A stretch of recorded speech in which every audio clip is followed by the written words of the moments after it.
You're tuned in to RX Radio. Anyways, welcome back. We're still here. I've just suppressed the first 6 years of the podcast. I think I don't remember any of it. Yeah, no, it was just a lot more pain than it was pleasure. Yeah, no, it really was like pushing. I understand the podcast statistics of like why people. I understand why people don't stick with it because it's like such a slog for so long, and it's probably I don't know if it's worse. Do you think it's worse now, as far as like we're super lucky to have like the audience we have and appreciate you guys kind of tuning in. Sometimes I'm going to be honest. Sometimes I forget that people listen because they didn't for so long. Right. But it's like, do you think it's harder or easier now to start to like gain traction in the podcast space? Oh, it's got to be harder. It's like I almost parallel it to YouTube. Like there used to be like viral YouTube cat videos, and if you weren't that, like no one knew who you were. And now like there's big names in YouTube, and they're established, and they have like the algorithm down. They know how to formulate the content. And I think like observing that, like it's same thing with the podcast space. Like observing that, you can get a head start, but you're so much further behind because like look at some of these podcasts are business, like Joe Rogan, the science guy, like there all these like lead podcasts, like they're kind of monsters in the industry. It's like the Fox and the NBC, ABC, like it's really hard to get that sort of traction that you could maybe even 5, definitely 10 years ago now. And I think the thing that I've noticed the most is probably about 3 to 5 years ago, everyone was starting a podcast, everyone and their brother, and no one's still doing podcast it. Central. Yeah. There's a lot of shit popped off during COVID that people didn't stick with. Yeah, I guess my thought is like, is it trickle down economics? Is it like, when we started, I think we had the same feeling of like we're behind. Now, like we were just in a fortunate situation where like we kind of. I mean, I think the only podcast there's 2 podcasts that I was aware of when we started. One was Barbell Shrugged, and then the second was Mind Pump.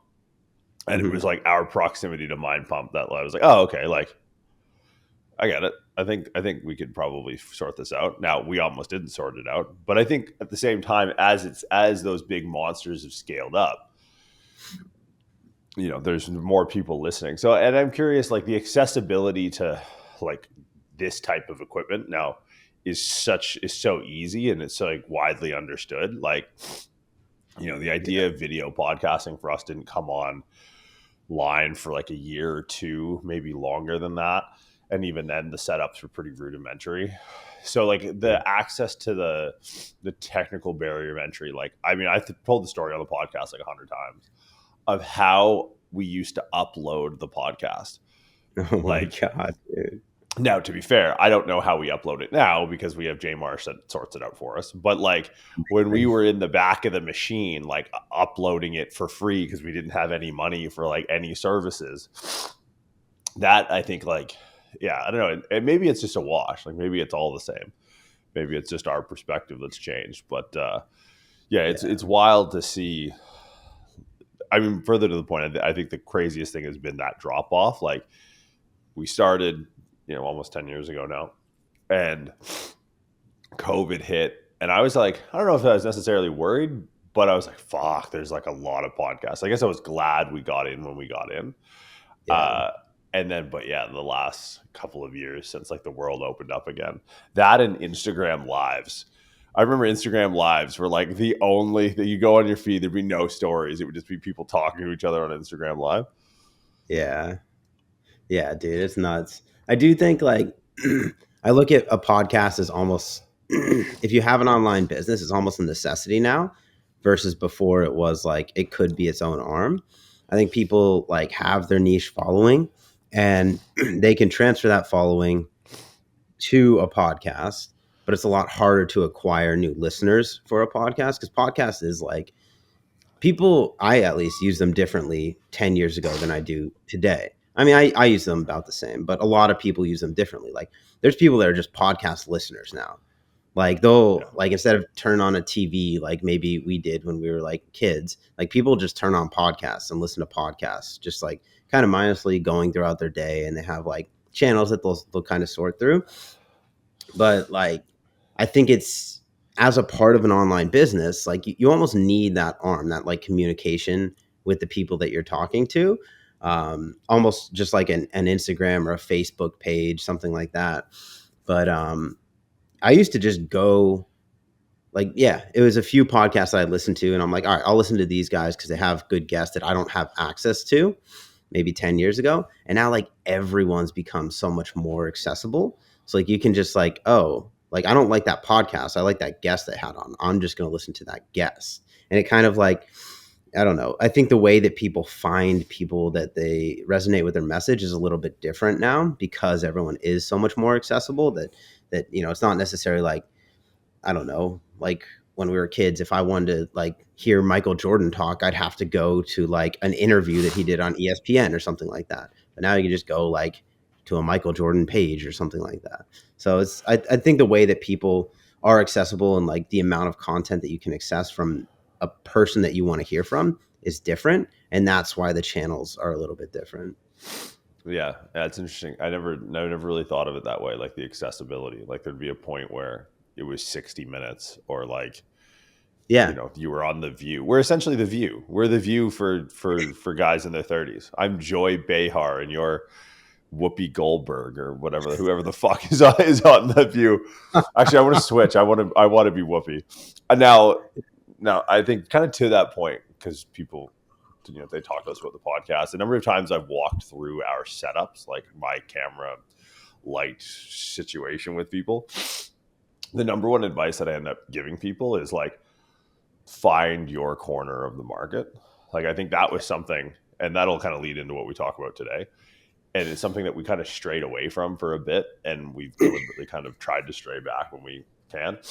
It's like, I think there was an aversion about being niche, about like taking something that you may know a little bit better than other people, where I think that's like the value of a podcast, is to be like a concentrated, concerted effort towards one particular topic. So, because I think to your point earlier about, like, yeah, people get on podcasts to listen to guests.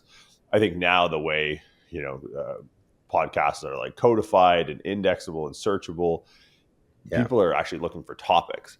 So they're finding not necessarily through, and I do this all the time with like the niche shit that I get up to. Like I'll just search some term or some word of something that I'm interested in, and then I just start going through the search results that match that. So I'm not even necessarily looking for, you know, a famous guest or a famous host or a big show. I'm looking for information on a topic. It's very much like, you know, they said at a certain point, YouTube eclipsed Google. And I don't know if this is entirely true, but I know it's close.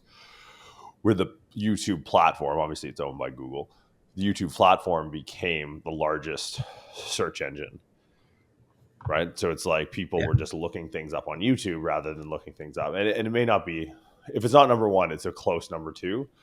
I would have to imagine if you could go cross-platform, that podcast would be like number three, that people are just learning stuff on podcasts. So the thing that we did early, one was just don't stop, which was an attribution to just being so stupid. But two is like focus on very specific topics, because if you can kind of like own that little corner of the market, then you can kind of dabble, play around, expand, get guests from other disciplines. But I think that was something that we did early. That was something when we talk to people who are fans of the podcast, they will like cite maybe our first like 50 episodes. And they're like, man, I still go back and I listen to like the knee pain episode, blah, blah, blah. I'm like, I don't even remember what we said, but I'm glad that was useful. And I think that I just got back after like a pretty gnarly road trip. And the last thing on my trip was a presentation for Major League Baseball. And one of the questions I got was around T-spine mobility, which is like an obvious top of mind issue for guys in the major leagues. And I was like, huh. And I was like kind of walking through my thought process on it. And I saw some eyebrows go up, and I was like, oh, like this is a topic that I think eludes a lot of people. And it either eludes them in principle or it eludes them in practice. Like, and it was interesting in a room like that to kind of to hear so many different like opinions on it, which is obviously like, that's great. It's a high level room. But I figured today may be a good time to like dive back into some niche shit and talk about T-spine mobility, because it is something that it's a bit of it's a bit of like a boogeyman in the closet type thing. Like people are a little bit afraid. They don't know how to address it. They pretend it doesn't exist. So maybe I was gonna suggest we lean in on that, because I had some good conversations with some guys after the talk, and I was like, oh, okay, like there's a lot of confusion still around this idea of T-spine mobility. So yeah, I mean, I just want to kind of off the rip get your take. T-spine mobility is obviously something, especially back in. I remember you did a shoot for ROMWAD Yeah. 2017, and I'm like, this is the Probably, most yeah. flexible person on the planet. Like, are you as mobile now as you were then? You were pretty fucking Gumby back then. I know. I'm pretty close now. I when I put on a bunch of weight like last summer, not this past one, but 24. Yeah. I lost a bit of it, but now like I'm down in weight a little bit, and there's like a huge correlation there, by the way. But yeah, I've got pretty much the majority of it back now, and that's like it's interesting. That's become something that's kind of a staple in my training now that I'm traveling more. I'm in different gyms, like different beds, different food sources every week. So a big part of my training is like it, it sounds really like stupid, but like function based, and not function based in like a functional patterns crawling on the ground, but like in terms of maintaining range of motion, maintaining stability as like a base for strength training. That's become a lot more priority in my training lately, because that's the thing that like I can't have a high output if I lose that base. So if I have a day that I'm fucking dragging, like I'm feeling sick or like I haven't slept, it's like, all right, I'm going to focus on maintaining like stability and end ranges today, generally. And I'll do like kind of this global full body workout where I'm really just kind of exploring loading end ranges through, say, the shoulders or the rib cage or the lower body. And I found that to be something that like, okay, this is my go-to day when output's not going to be high.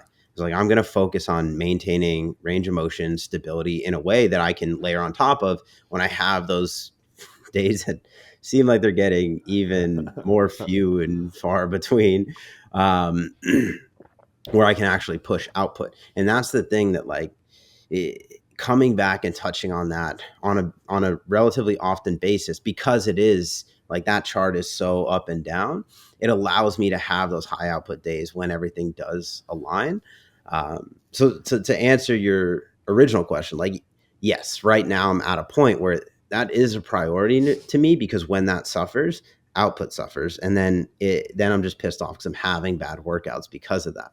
So it's something that like this is a priority to me, and like I am on that side where I've always had pretty good range of motion, like joint range of motion, and not everyone's there. So like for me, I'm almost on the side that like stability is my rate limiter, and I think that's true of everyone to some degree. But if I'm not stable enough to control joints, then I'm not going to be able to run a lot of current through that system. I'm not going to have a high level of output, because there's trip wires being tripped over as I go to put my hands over my head. It's like, all right, we're not going to be able to press the 80s, the 90s today because your shoulders are unstable, because your rib cage isn't moving the way that it needs to, because you don't have the requisite core stability to be able to stabilize every single link in the chain that you can now put force distally. So that's like kind of been a priority in my training lately. So it's I think it's a good topic for us today as we start to kind of look at how the rib cage relates into this system. Yeah. So, I mean, I guess, what is your thought process? You have someone come into your office, or you're managing it yourself, like from the jump, how are you, assessing? What are your thought processes? What are your progressions? Like, how do you look at T-spine mobility? Like, what's on the docket? Yeah, it starts really simple. for me, it's honestly just observing how they move, and I'll take them through literally just kind of two ranges of motions. I'll have them do some variation of a lunge, and I'll see how they move at the pelvis versus the lumbar spine versus the rib cage as they do that. Like what strategies do they have to get into hip flexion, hip extension? And then I'll have them go into full shoulder flexion and see what kind of strategy do you have to upwardly rotate that scapula and get into shoulder flexion. And that's the basis for all of it, right? Because those like full hip extension, full shoulder flexion, I think like if I had to narrow it down to two specific things, they're going to be what requires everything in that chain to be moving together, right? To have a good, whether it's a conscious or a subconscious awareness of how rib cage associates to pelvis, how pelvis associates to hip, and being able to stabilize and not just in the moment, but kind of like chronically stabilize to the point where your muscles and your nervous system are going to allow you to get into full hip extension or full shoulder flexion. So it starts with literally just that. It's like what does it look like through the pelvis, through the lumbar, and through the rib cage as you get into hip extension, as you get into shoulder flexion. And that gives me a really good kind of look into their level of awareness around how to coordinate those specific ranges of motion, which are more demanding ranges of motion. And then from there, I'll start to pick it apart a little bit and kind of as I'm talking to this, as we're kind of bringing attention to this right now, I'm going to make a statement and you could let me know if you agree with this because I haven't really put specific thought into this, but the way that I'll start to train this is that as I introduce the idea of ribcage movement, ribcage stability, there's always going to be some sort of focus component on that specifically. But then as we get into training, I kind of focus on resisting movement through the rib cage in lower body exercises and then promoting movement through the rib cage in upper body exercises. I'm going to come through with it. In my brain, it's a big that depends. Okay. Yeah.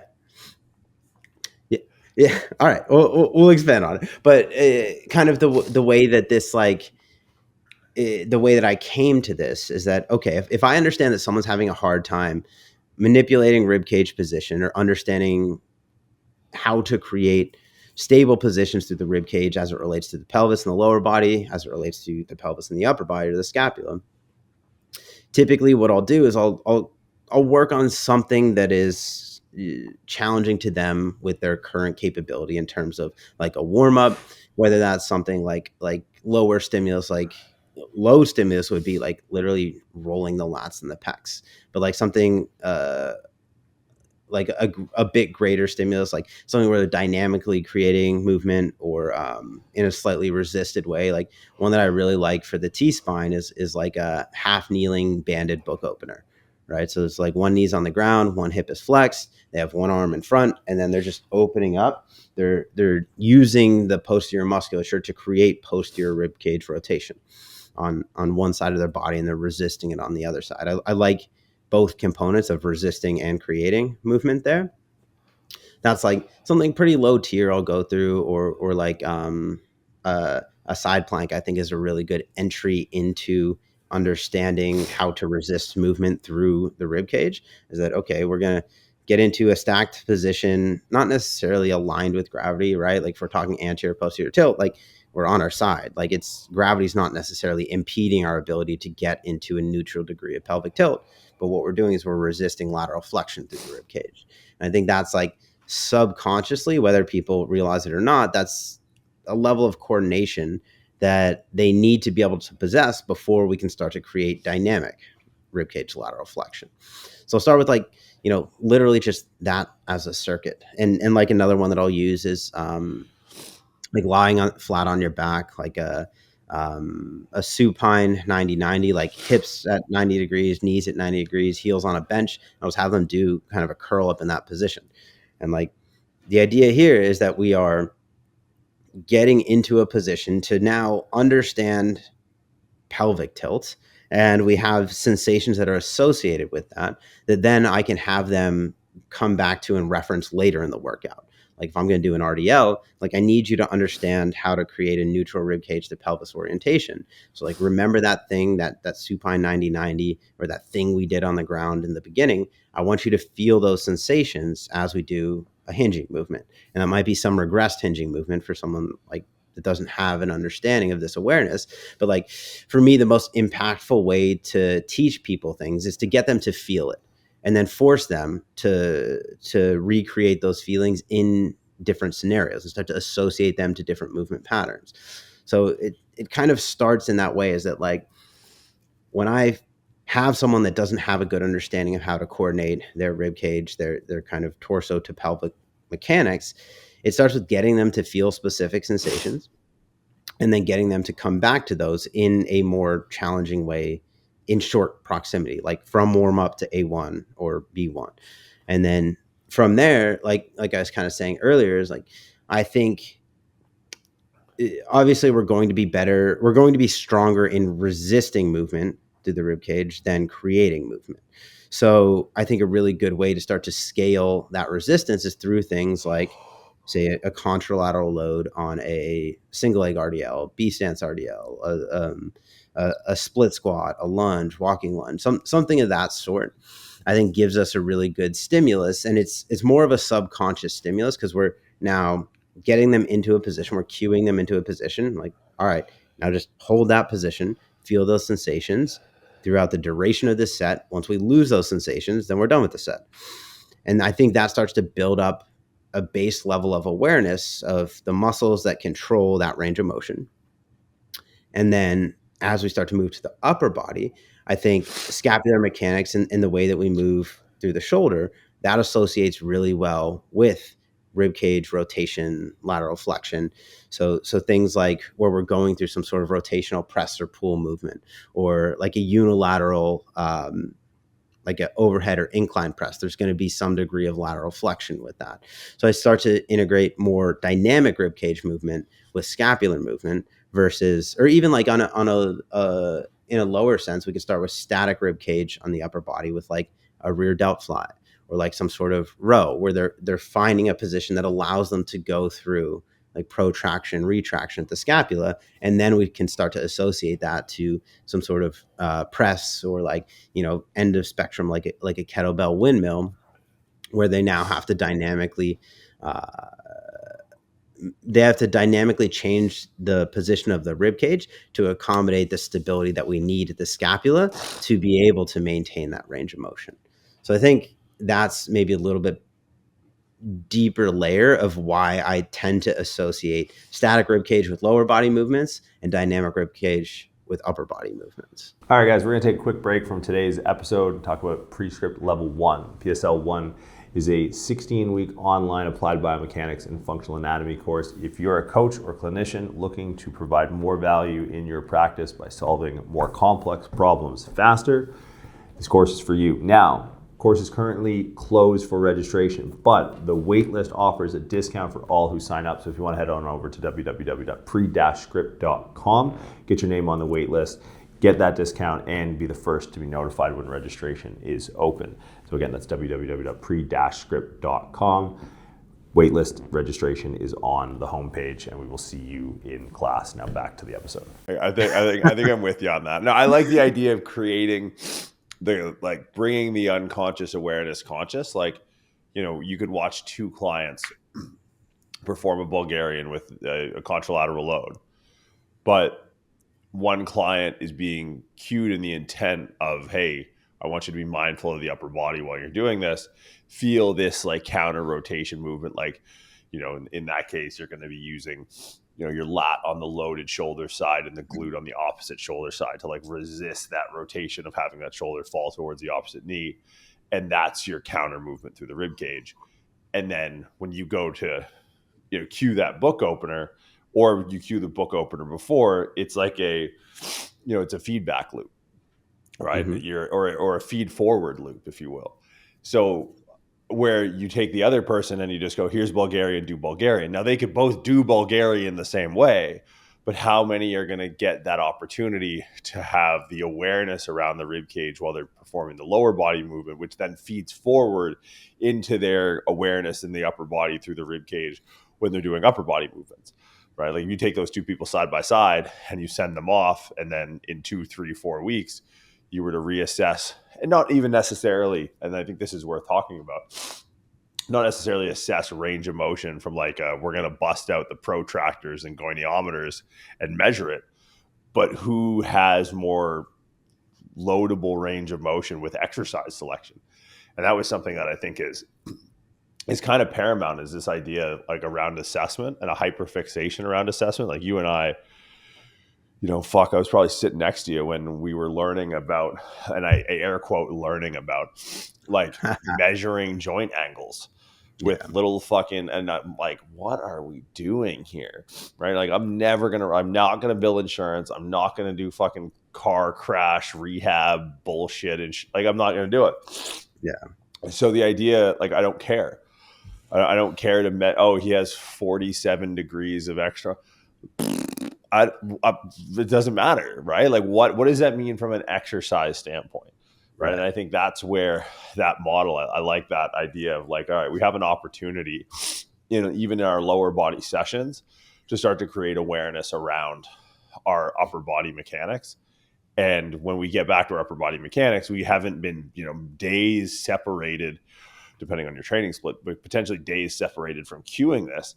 Every day you're getting a small dose. And if we look at training like learning, that's going to prompt the motor learning process, is that high frequency. So I like that idea of drawing attention to the rib cage. I also like that the assessment is minimal. And I think for me, one of the things from an assessment standpoint is, there's like a couple of progressions protocols that I kind of follow, that I adhere to, but it's different from region to region. So like, I tend to follow, and you'll see this in most rehab settings, sagittal, frontal to transverse.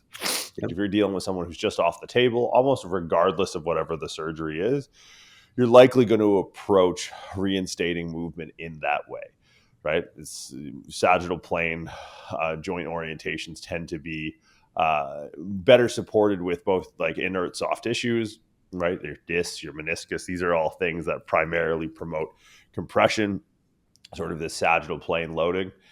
And then as you get into frontal and transverse, your structural stability tends to fall away, and you tend to rely more on muscles. So integrating, coordinating, stabilizing, all of this becomes more important. And that's a little bit more complicated neurologically, a task to overcome, because you don't have the same structural support when you move through the transverse plane or the frontal plane, right? Transverse being rotation. However, one of the things I find in people that work with this model, and one of the things that I've found in myself working with this model of like sagittal frontal transverse, is kind of peeling back and going, okay, why do I think this way? Why do I think this way? Why do I approach movement this way? And it's that very idea of like, well, when I'm working in the sagittal plane, I tend to have at the very least more structural stability at the joints I'm working with, right? Like if I think of my elbow joint, right? Or where my olecranon meets my humerus, my olecranon fossa meets my humerus, my ulna meets my humerus. It's like that joint is articulated in a way that allows for sagittal plane motion, right? But if I think of the structural stability of that true, it's more or less a hinge joint. And then I think of the structural stability and just the cross-sectional area of my radial head in my ulna. And I think of this tiny little disc slipping in this with this small little, UCL ligament holding it together, ulnar collateral ligament. And I'm like, well, there's just way more surface area, right? If I think of my ankle joint, if I think of the talus and the tibia, as that moves through the sagittal plane, and like obviously it's not exclusive sagittal plane, but as my shin goes over my foot, that's a lot of surface area of the bottom of my tib and the proximal aspect of my talus. But then I start to think of like, well, what do I move through inversion and eversion, or pronation and supination of my foot? I have like all of these small little tiny joints that now have to come into play, which don't offer me as much structural stability. So if I look at the principle behind sagittal, frontal, and transverse as a progression, and I'm like, well, it really comes down to like the structural stability. That's why I do it, because we're more stable and we have less inhibition around sagittal plane motions because the joints are just articulating in a way that have more structural stability, that have more surface area.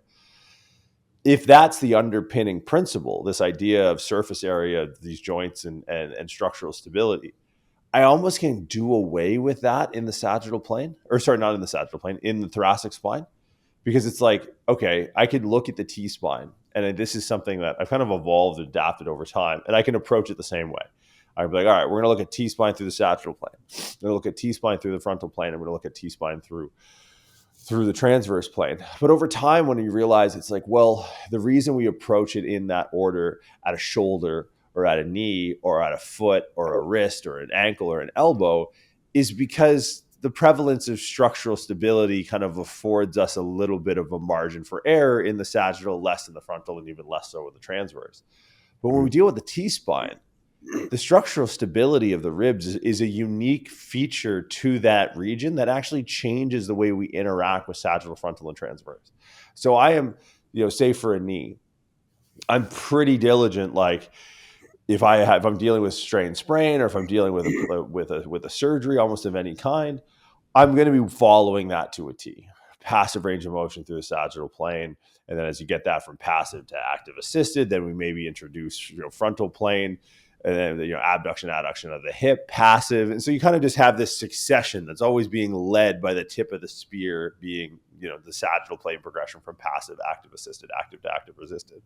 Mm-hmm. But the T-spine, it kind of just became a waste of time, because it's like the ribs are going to give you this transverse plane structural stability that you don't have anywhere else in the body. Right. And this is something from a principles perspective that I think is really important, because as people go through, and I don't want to pick on any system, but when you start to learn systems instead of principles, you just go like, okay, this is what we do at the shoulder. This is what I've seen people take bands and distract the shoulder in the same way you would distract an ankle. And I'm like, well, hold on a second, man. Don't just go subluxing your shoulder for no reason before you train in some unmitigated traction with a band, and then just do the same thing at the ankle. And it's like, it's your joint by joint protocol. It's like, well, no, a joint by joint protocol has to respect the arthrokinematics of each joint, and each protocol has to be different. So you can't just go through some sequence of I do the same sequence for the shoulder as I do for the knee, as I do for the ankle. Cause that structure function relationship is so different. Yeah. So when I look at the T-spine, it is the most unique structure function relationship in the entire body, in my opinion. You could get into the mechanics of the upper cervical spine, which is obviously pretty unique, like C2, C1, base of the occiput. And to a certain degree, all joint mechanics are unique, but not many are unique and important. Right? I'm sure there's mechanics of the navicular or the calcaneal inclination angle. Sure, it doesn't mean dick. But when it comes to no, you have 12 massive fucking, dinosaur bones that wrap around your thorax in a way that's completely different than anything else we see in the body.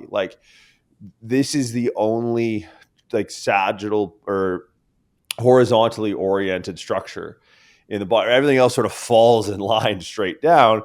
And here we have these bones that are wrapping around horizontally. So my point being is that I'm much more eager to go at all three planes at once. Right? I don't look at it necessarily as the same progression and regression that I look at with the sagittal, frontal, and transverse plane with literally anything else. Now, one of the reasons that is because of this horizontal structure, right? Because of the uniqueness of it, we tend to run into less what I'm going to call clinical issues in the T-spine. I know a handful of people who with thoracic spine disc issues, but it's probably 1 to 100 the number of people I know with cervical spine, and 1 to 1,000 with the number of people I know with lumbar spine, right? And it's because of this. So the proof is in the pudding that the robustness that is afforded to us by the uniqueness of the structure function relationship of the rib cage means that like we have a lot more deference to push this a lot farther, a lot quicker. Right. And this is why we can get away with the things in the T-spine, principles of loading in the T-spine that we can't get away with principles of loading in the cervical and lumbar, right? Like loading in extreme flexion. It's like, yeah, you can absolutely load the T-spine in extreme flexion. Cervical spine, you know, you're going to be fucking, you do that, you're going to end up like Christopher Reeves or Stephen Hawking. You're going to be talking into your fucking shoulder, playing a little violin. But it's like with the T-spine, you're able to load that because of the rib cage. So I think understanding the principle allows you to get really bullish. Now, the second thing when it comes to looking at the T-spine and the rib cage is the only difference, in my opinion, between addressing the T-spine and addressing the rib cage is what you do with breathing, period. Right? That is, and to a certain degree, and you touched on it in sort of your opening piece there, it's an extension to this thought of like the only difference between T-spine and rib cage is what you do with breathing. What you do with breathing only matters based off what you do with your pelvis.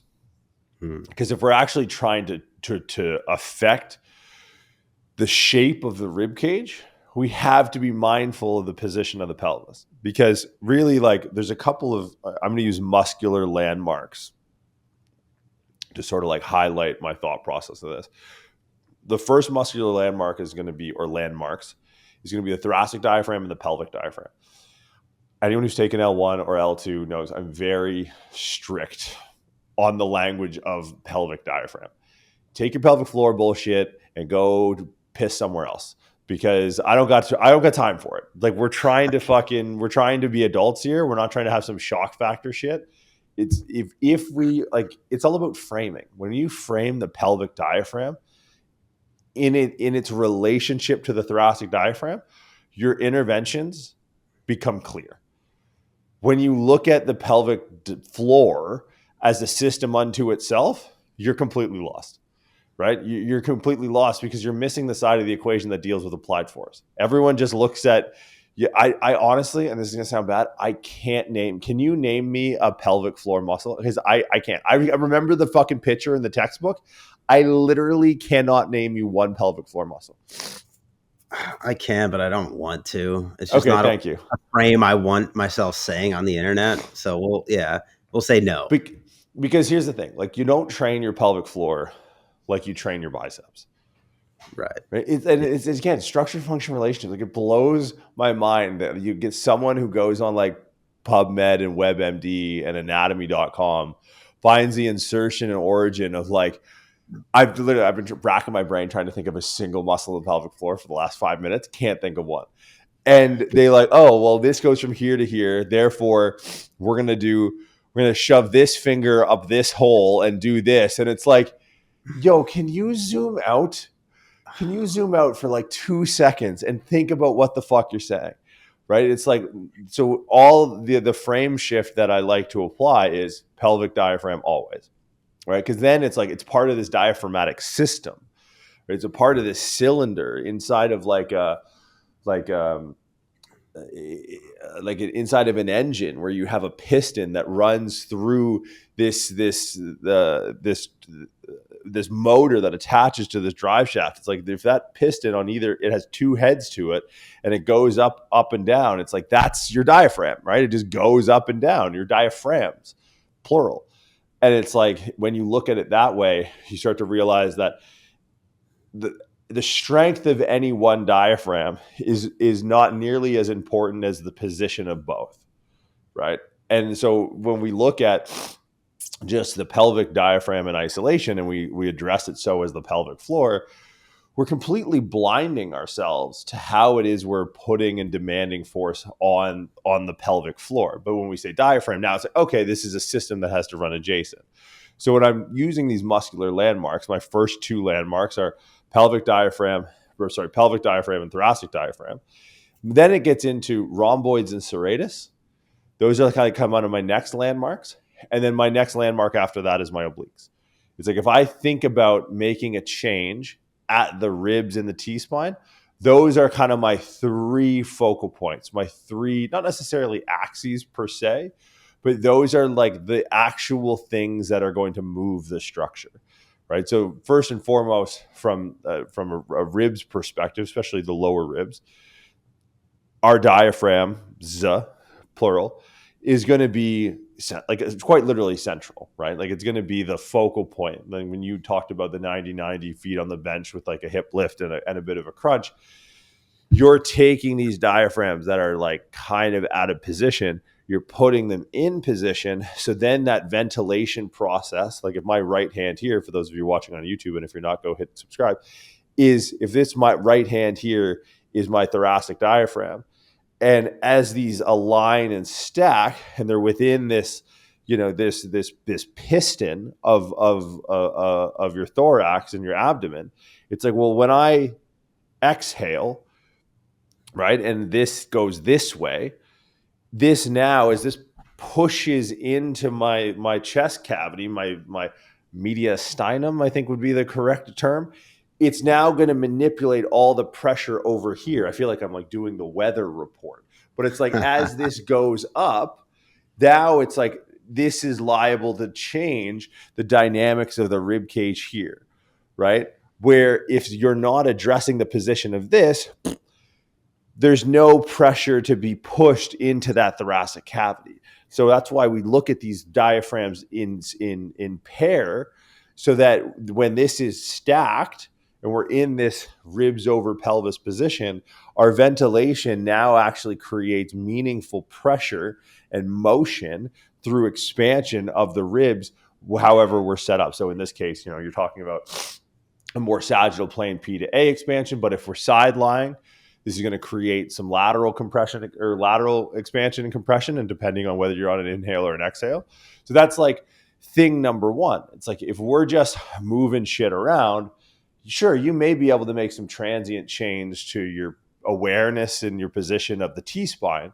But if you want it to stick, we got to think about this system first, right? So when we're looking at T-spine and rib cage and we really want to make a change, stacking those two and being aware of those two muscular landmarks is big.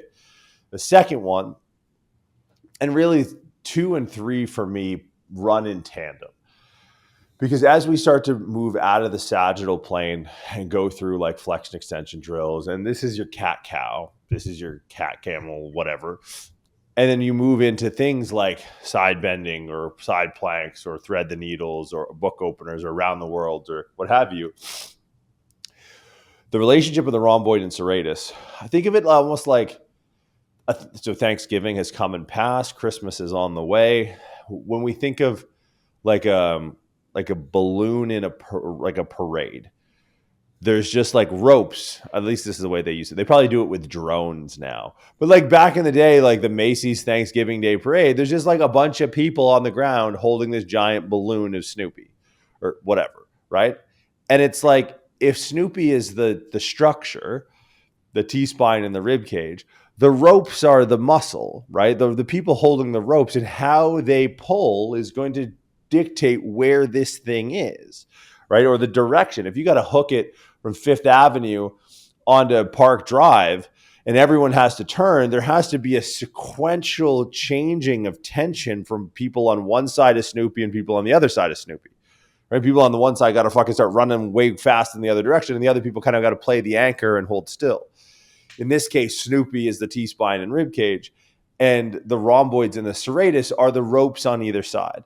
So the position of the scapula becomes this thing that really creates tension on the ribs, because as that scapula pushes out, all that's really telling me is where my rhomboids and serratus are in their position of concentric and eccentric, right? So if I have a concentric serratus, I have an eccentric rhomboid. That's the muscular component of initiating rotation at that side of the ribs, right? Like if I'm trying to rotate right to left and rotate my T-spine, I'm going to need my right scap to start to protract first to pull my rhomboids eccentric, to actually pull at that junction of the T-spine and the ribs and start to create rotation around the central axis of the spine, right? Because this brings me to why I think 2 and 3 are kind of paired. If I don't do that and my scaps stay dormant and there's no tension between the serratus and the rhomboids and I'm doing this, I'm not actually changing the orientation of my right rib cage and my left. I'm taking the same orientation of both and moving it in space by using my obliques, right? So rib cage rotation and T-spine rotation has to be differentiated from lumbar spine, the TL, thoracic lumbar junction rotation. Because if my shoulder blades are dormant and I do this and I turn towards the wall, I haven't actually rotated my T-spine, right? So it's like I need these guy wires to be pulling from my T-spine, or sorry, from my rhomboids and my serratus.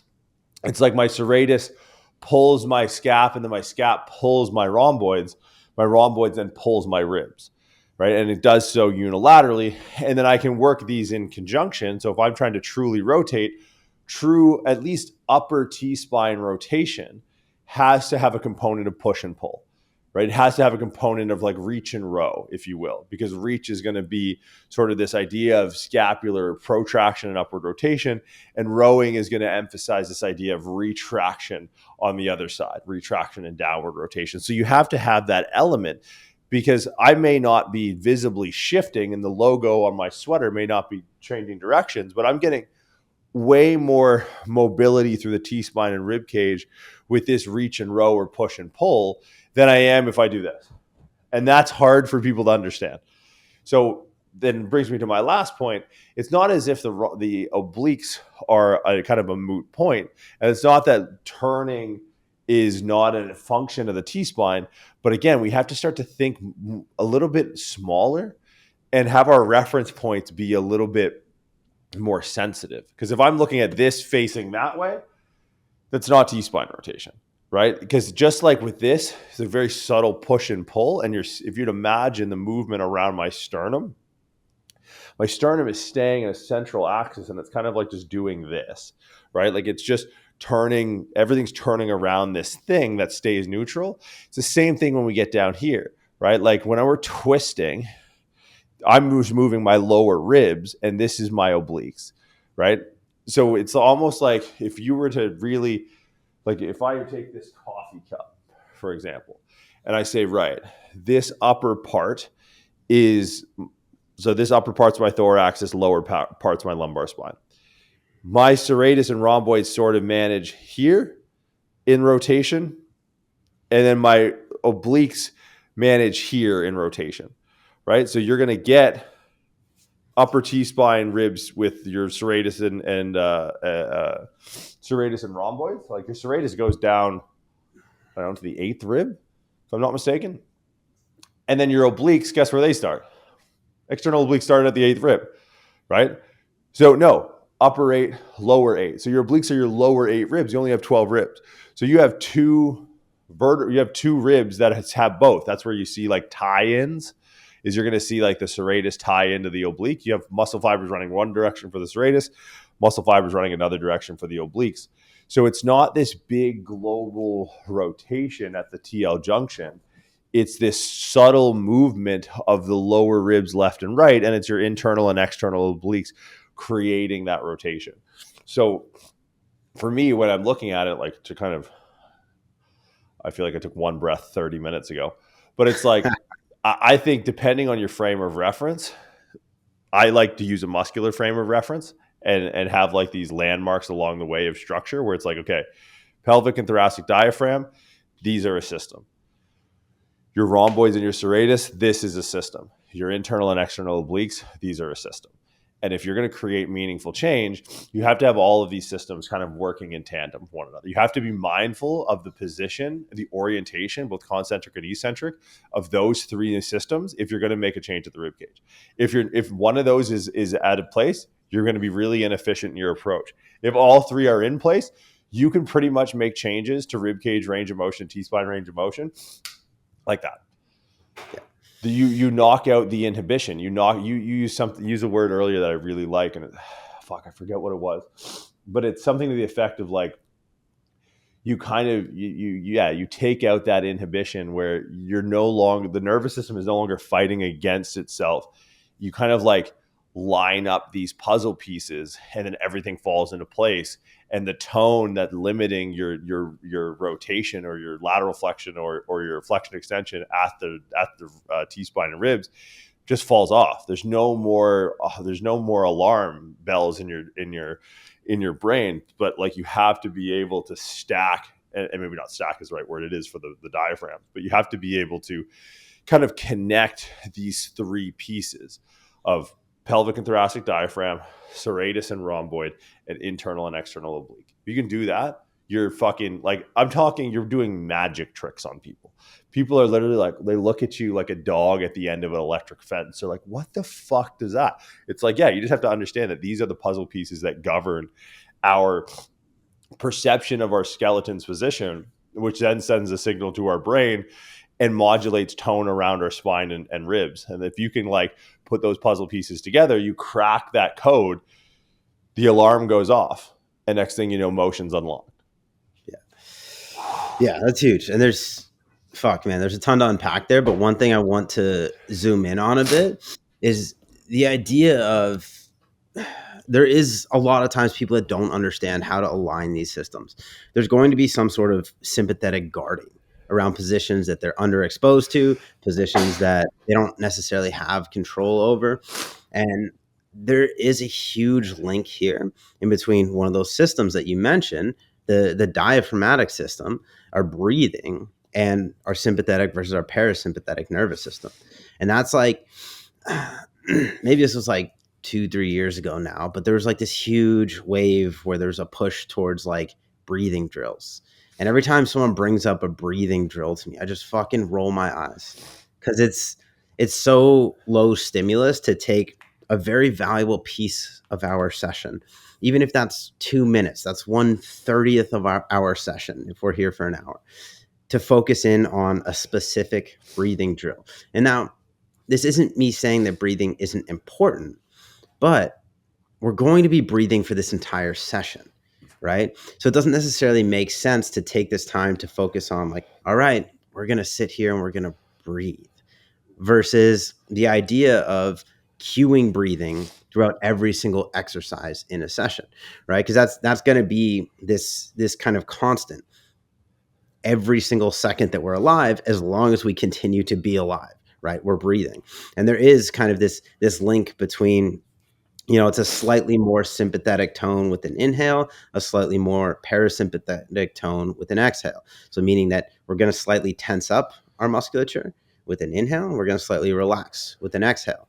And people tend to have no idea about how they're breathing.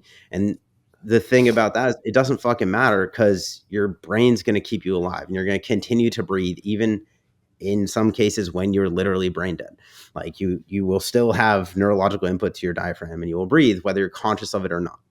So bringing some sort of consciousness to breathing and understanding how that relates in this systematic approach to our diaphragm system, and how that relates to our nervous system, is going to give us an opportunity to capitalize on some of these movements, some of these exercises in a bit more impactful way. I think that's huge, because I can't remember a time when I'm like, all right, this person needs a breathing drill, and that's what I'm going to do. We're going to do this and we're going to breathe. But like every single exercise that I've mentioned, I'm sure every single, idea or thought or kind of process around this that you've mentioned, there is a breathing component that is important to me, right? I want to be cueing breathing. Like a side plank is an opportunity to capitalize on breathing mechanics and understanding around breathing and how that relates to rib cage mobility, shoulder mobility, pelvic control, because of this diaphragmatic system, right? There's the eccentric versus concentric, and how that's relating to neurological input, sympathetic versus parasympathetic, how that's relating to pressure in the thoracic cavity and expansion, compression of the rib cage. Like all of these things are at play all of the time, indefinitely, as long as we're alive. So that's one thing that I think people put a little bit too much importance on, in terms of, oh, I have this like super specific niche drill, and then you'll have someone do it and you'll be like, how's it feel? And they're like, I don't fucking know. Like it felt like I breathed for 30 seconds. And that every time someone asks me my thoughts on something, like, oh, is this good or bad? Like, should I do this? I'll ask them like, did it work? And if they have to think for more than a second, like, no, it didn't work, right? If you have to think about it, it didn't work, because it would be a yes if it did. So like, that's exactly how I feel about breathing drills. It's like, all right, let's zoom out a little bit, and we're going to spend an hour exercising. You're going to spend an hour breathing while you're here. So if we can cue your breath work with some sort of intention around the exercise that we already have planned, with you building first maybe very conscious and then leaning towards subconscious awareness around these positions over time, like the breathing has to be that too. It's like, let's bring consciousness to how you're breathing and how that relates to your rib cage mechanics. And let's do this. Let's make this painfully conscious. Like, you're going to have to take longer exhales than you want. Like, you're going to have to really take longer inhales as well. Like, we're going to create some expansion in these specific positions. And then that's going to relate to a level of awareness that over time, as this becomes a constant, it's like, yes, you're always going to be breathing while we're exercising. So let's focus on having awareness around how you're breathing and how that interplays with your stability, your range of motion, your variability within these different movements. Then that becomes subconscious over time, and you no longer have to cue it. It just becomes an understanding of okay, like, I need to, if I'm going to squat, I need to eccentrically load on the way down. Like, that may not be intuitive for people at first, but after we cue it and we build that understanding of like, no, we need tension the whole time. Like, it's the same thing with breathing. It's like, all right, our exhale is going to pair with this portion of the movement. Our inhale is going to pair with this portion of the movement. And if we can build an understanding around that, then that kind of ties the bow on that diaphragmatic system, because they're not going to be able to breathe if those diaphragms aren't oriented in a way where that diaphragm can lower and raise and allow them to actually expand that rib cage and compress it as they go through that breath cycle. Yeah, I think I'm going to extend an olive branch to either camp, because right now, like, I look at this and the problems arise at the bookends. And you kind of expressed earlier, it is this gradient. So we have these breathing drills on one side where people are busting out the balloons and laying on the floor and wasting time.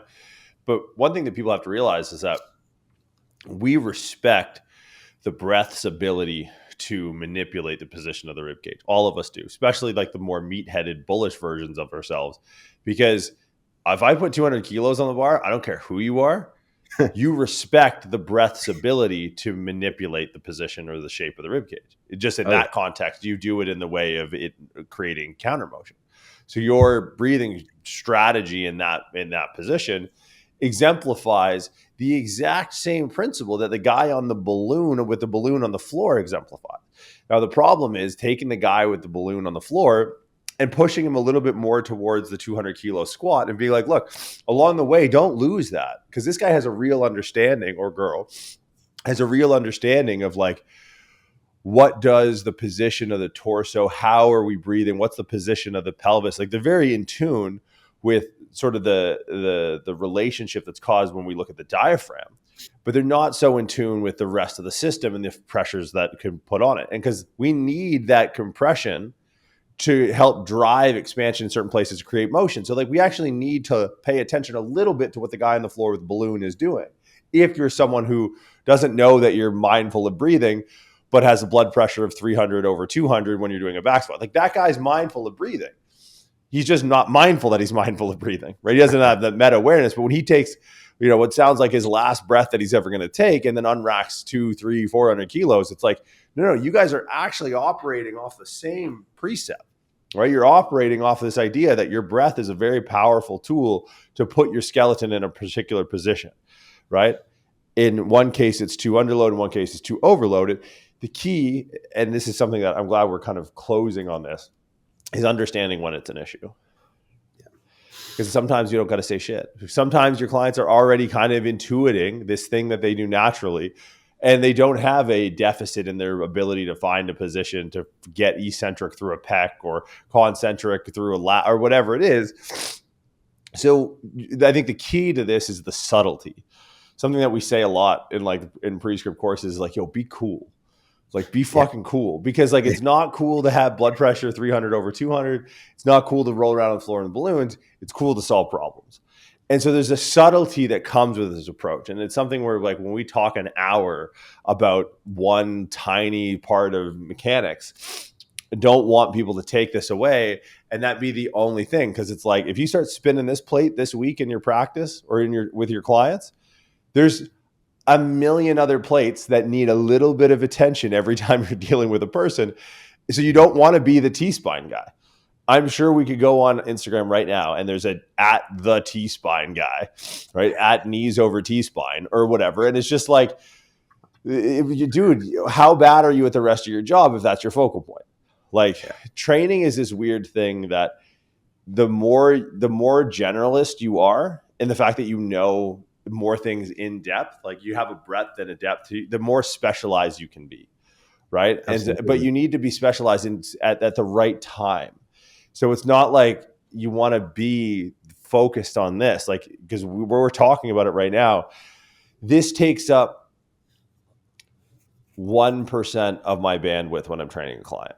In a session, it'll take up 1% because I have a 99% broken down to the decimal place of everything else that I need to. And guess what? All of those variables are in flux at all times, right? So until the T-spine becomes a problem, I don't address it because my assumption is that it's not a problem. And this is a meta problem with coaches is they fixate on this thing. And like, we're obviously fixating on it for, let's call it pedagogical purposes, like teaching purposes.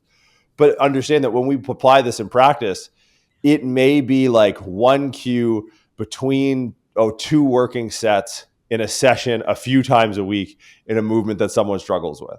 That's it. Like that's like it. So like that, I think, is maybe where the most egregious offenders are people who just fixate on it.